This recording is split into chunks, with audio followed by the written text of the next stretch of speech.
always dabbled in beadwork.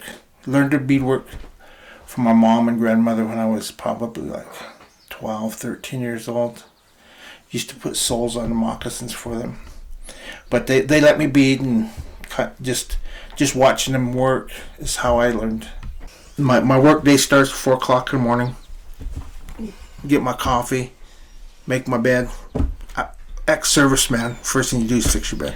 That's when I do my best work. Most of my designs that I use, I have dreams of designs. And when I get up in the morning, I put them on graph paper so I don't lose them. And this is the design I come up with, the teepee design. These here are the smoke flaps, the teepee ears. All these represent scalps, and this is just a symbol for the creator watching over the people in the teepee. These other little designs I have here are prayers for the person wearing the moccasins, and just to have a good life, a nice, safe life. If I get an order, I'll ask them if I get to do the design. That way it's much simpler. But if they have a design they want worked in, a lot of times I'll have to research the design itself, see what tribe it was from, and if I'm doing it right. I don't want to put something out there and offend anybody. If it's a big piece, it has to be done. I will work into the wee hours of the morning, which I've had to do a couple of times.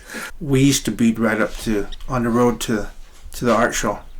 Be beading, and for the longest time I wouldn't bead on anything other than buckskin. It's the way I was taught. My mother's mother taught me that. Well, my dad's aunt pulled me aside and explained to me when they put us on the reservations that a lot of times the game was scarce, and so all they had to bead on was government issue canvas. So I'm okay with canvas now. When you scrape your hide, you have raw hide. The brain of any animal, they have enough brain to tan their own hide.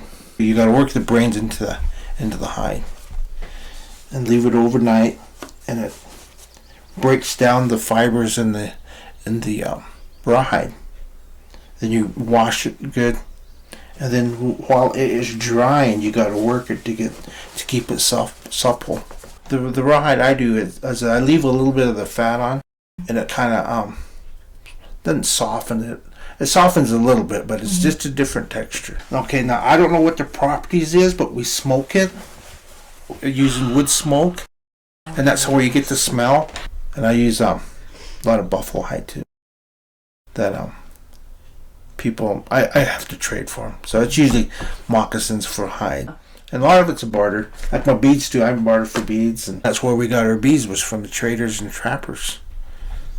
And you can go back into our archives at the Smithsonian and go through some of their ledgers and find out what tribes got what colors that the traders had. Every tribe's got their own tribal colors too, so I'm sure that's what they looked for at the same time. A lot of them were on the Missouri River, got first-hand pick. Then they in turn traded with the Indians away from the rivers. Sometimes you get the old trader beads that were made by, there's a company in France, same company that made them back in 1800s, but they're expensive. The French, the reason they made their beads was before the colonization of the United States, they used their beads with thin wire to make flowers for graves, because they didn't fade or anything. And a lot of the old beadwork is with cotton thread. And the way they got their cotton thread is when they get their beads, you take your beads off your hank, and the funny thing is, this is about the size of sinew. So they would just reuse it. And they didn't have the thread, they didn't have the spools of thread, so they reused what they had. Used everything, no waste. Before we had the traders or the trappers even, they basically everything was quill work. Quill work are just like dyes, colors. That's where the lazy stitch comes in. Is it looks like quills laid down.